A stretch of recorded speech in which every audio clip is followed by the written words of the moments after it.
This hot start scenario, presented in a paper published June 22 in Nature Geoscience, contrasts with the traditional view of Pluto's origins as a ball of frozen ice and rock in which radioactive decay could have eventually generated enough heat to melt the ice and form a subsurface ocean.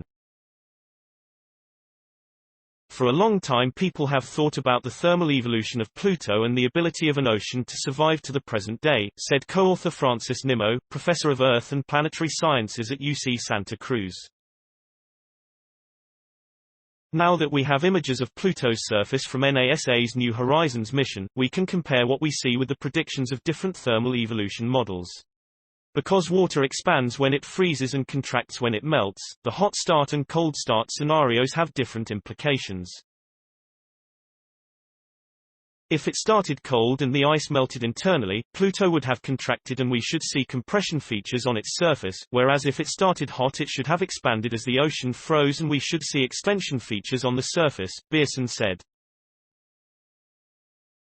We see lots of evidence of expansion, but we don't see any evidence of compression, so the observations are more consistent with Pluto starting with a liquid ocean. The thermal and tectonic evolution of a cold start Pluto is actually a bit complicated, because after an initial period of gradual, so compression of the surface would occur early on, followed by more recent extension. With a hot start, extension would occur throughout Pluto's history. Advertisement: the oldest surface features on Pluto are harder to figure out, but it looks like there was both ancient and modern extension of the surface, Nimmo said. The next question was whether enough energy was available to give Pluto a hot start. In practice, however, much of that energy would radiate away from the surface, especially if the accretion of new material occurred slowly. How Pluto was put together in the first place matters a lot for its thermal evolution, Nimmo said.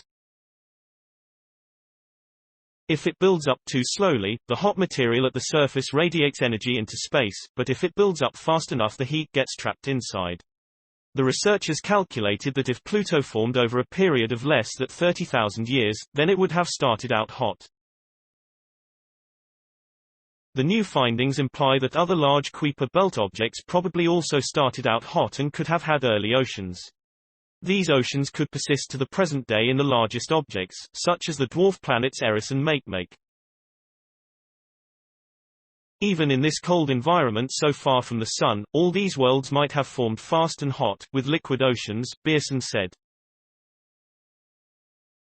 Thanks for watching. Do you like my video?